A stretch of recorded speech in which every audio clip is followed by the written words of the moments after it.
তাদেরকে বলবো, জোচ্চোর তোমাদের ফাঁসিতে চড়ানো উচিত। আবার উচ্চারণ করছি, জোচ্চোর তোমাদের ফাঁসিতে চড়ানো উচিত।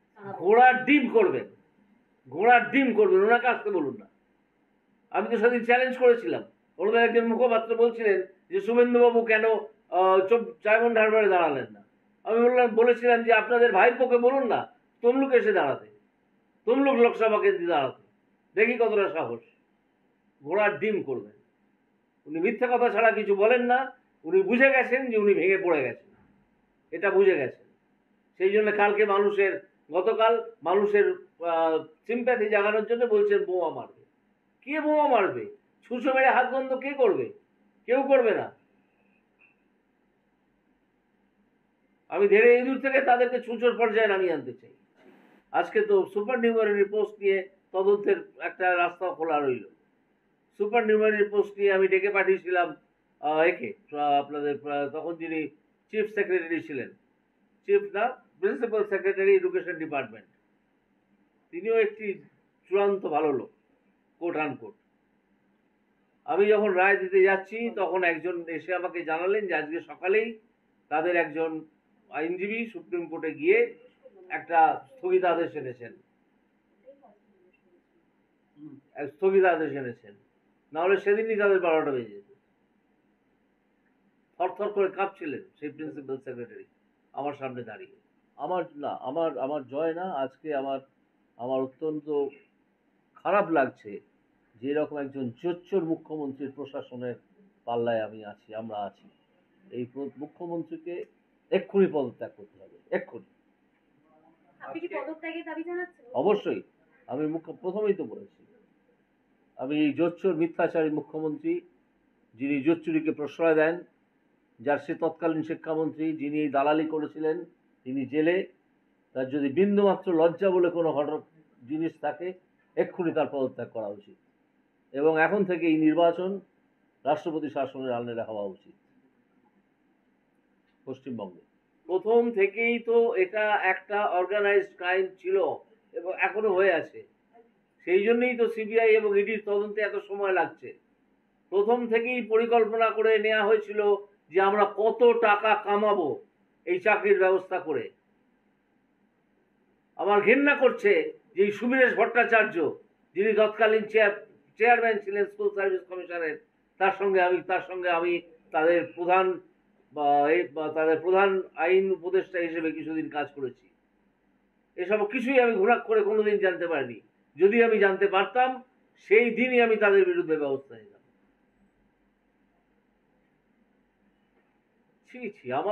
আমার এদেরকে ধিক্কার জানানোর ভাষা আমি খুঁজে পাচ্ছি না। হ্যাঁ, এবং প্রথম থেকে আপনি যেটা বলছেন যে ধীরে ইঁদুর ধরা পড়বে, মাথারা ধরা পড়বে, কি মনে হয় এরপরে কি তারা ধরা পড়বে? ধরা পড়া উচিত। তারা তো নিজেদের একটা সুরক্ষা বলয় তৈরি করে রেখেছে এই ক্ষমতায় থেকে। পদত্যাগ করুক না, সাহস থাকে, যদি লজ্জা থাকে, লজ্জা বলে কোনো জিনিস তাদের শরীরে থাকে, আগে তারা পদত্যাগ করুক, তারপর দেখবো ধরা পড়ে কি পড়ে না।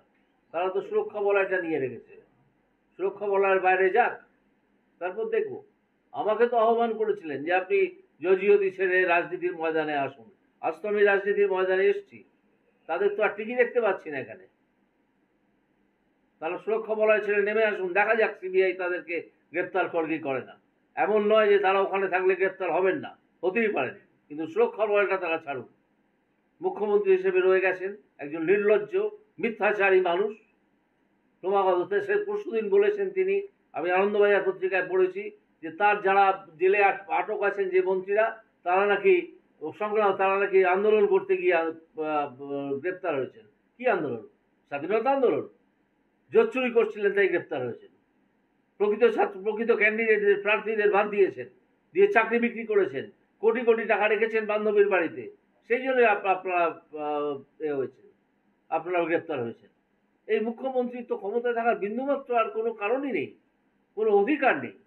কার্যত সেই রায়গুলোকেই বহাল রাখলো, তাহলে যে এতদিন ধরে আরো কঠোর হয়েছে ডিভিশন বেঞ্চ, আরো কঠোর হয়েছে। যতটা কঠোরতা আমি দেখাতে পারিনি, এবং আমি মনে করছি ডিভিশন বেঞ্চ অত্যন্ত উপযুক্ত কাঠিন্যের সঙ্গে সব দিক বিচার করে একটা রায় দিয়েছে এবং এতে আমি অত্যন্ত আনন্দিত।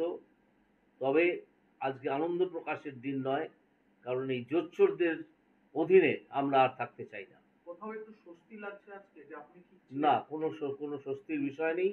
আপনার আমি যখন বিচারপতি হিসেবে কাজ করেছি, বা আজকে যখন সাধারণ নাগরিক হিসেবে আমি কাজ করি, তখন আমাকে সবসময় মাথায় রাখতে হয় যে আদালত হচ্ছে একটা জায়গা যার আদেশকে মেনে নিতে হবে, যার আদেশকে মেনে নিতে হবে। এটা আমার কোনো ব্যক্তিগত বিষয় ছিল না যে আমার স্বস্তিবোধ বা অস্বস্তি বোধ করব। আমার খারাপ লাগা আছে যে যোগ্য প্রার্থীদের বহুদিন ধরে বঞ্চিত করে রাখা হলো।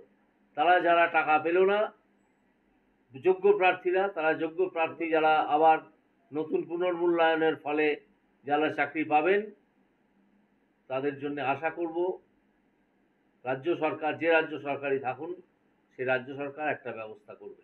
তিনি যেভাবে শিক্ষিত এবং যোগ্য চাকরি প্রার্থীদের জীবন নষ্ট করেছেন এতদিন ধরে, একের পর এক মামলা সুপ্রিম কোর্টে নিয়ে গেছেন, তারপর সুপ্রিম কোর্ট 19টা মামলা এবং তারপরে তার সঙ্গে আরও অনেক মামলা যুক্ত হয়েছিল কলকাতা হাইকোর্টে জাস্টিস দেবাংশু বসাক এবং জাস্টিস সব্বর রশিদি ডিভিশন বেঞ্চে, এবং দীর্ঘদিন ধরে তাদের সব কোট আনকোট বিখ্যাত উকিলরা সে মামলা লড়েছিলেন।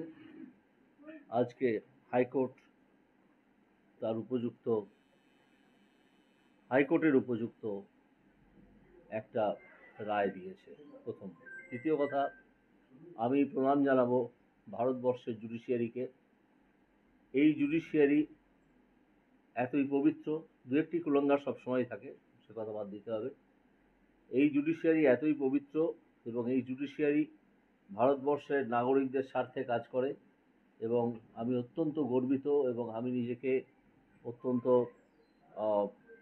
অত্যন্ত ভাগ্যবান বলে মনে করি যে আমি বেশ কিছুদিন এই জুডিশিয়ারির অঙ্গ হিসেবে কাজ করেছিলাম, বিচারপতি হিসেবে। তো তৃতীয় ব্যাপার হচ্ছে যে এই যে যারা উপযুক্ত প্রার্থী তাদেরকে যে ডিপ্রাইভ করেছিলেন, বঞ্চিত করেছিলেন, ঠকিয়েছিলেন এই মিথ্যাচারী মুখ্যমন্ত্রী এবং তার দল, এই ঠকিয়ে দেওয়া লোকেদের মধ্যে, উপযুক্ত প্রার্থীদের মধ্যে হিন্দু মুসলিম সবাই আছে। এমন তো নয় যে শুধু হিন্দুদের ঠকিয়েছিলেন, মুসলিমদের ঠকাননি, মুসলিমদের ঠকিয়েছিলেন, হিন্দুদের ঠকাননি। হিন্দু মুসলিম সকলেই আছেন। সেই হিন্দু মুসলিম উভয় পক্ষেরই উচিত এই মমতা ব্যানার্জিকে সম্পূর্ণভাবে বয়কট করা, এবং আমি একটু পরেই সাংবাদিক সম্মেলনের শেষে এখান থেকে আমাদের কেন্দ্রীয় নির্বাচনী অফিস থেকে শুরু করব একটি পদযাত্রা বর্গভীমা মন্দির অবধি, যেখানে আমি উভয় সম্প্রদায়ের মানুষের জন্যেই, অর্থাৎ হিন্দু মুসলিম উভয়ের মানুষের জন্যেই, অর্থাৎ যারা যোগ্য প্রার্থী তারা যাতে চাকরিটা পায় এতদিন বাদে, 2016 সালের পরীক্ষা বুঝতেই পারছেন 8 বছর হয়ে গেছে, তাদের জন্য প্রার্থনা করব। সেই জন্যে আমি সেই মন্দিরে একটা পদযাত্রা করব। যদি আপনারা কেউ থাকতে চান থাকবেন, না থাকলেও আমার পদযাত্রা ওখান থেকে আমি এই সাংবাদিক সম্মেলনের শেষে শুরু করব।